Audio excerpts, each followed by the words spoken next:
अस्सलाम वालेकुम viewers, welcome back to my YouTube channel daily tips with Asma.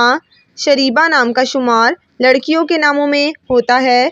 शरीबा एक इस्लामी नाम है। शरीबा नाम की इब्तदाई तारीख अरबी ज़बान से निकलती है। शरीबा नाम की लड़कियों के लिए खुशकिस्मत नंबर 2 माना जाता है।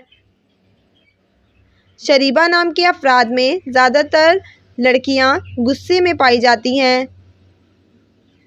शरीबा नाम की लड़कियां लड़ाई में सबसे तेज़ होती हैं। शरीबा नाम की लड़कियों के लिए खुशकिस्मत दिनों में सोमवार और जुमे का दिन शामिल है। शरीबा नाम का शुमार इंटरनेट पर सबसे ज़्यादा सर्च होने वाले नामों में से होता है। शरीबा नाम का मतलब है कमान। खुशकिस्मती वाली धातुओं में हिस्सों के हिसाब से चांदी शामिल है। शरीबा नाम के अफराद के लिए मुआफिक रंगों में सब्ज़ और नीला रंग शामिल है।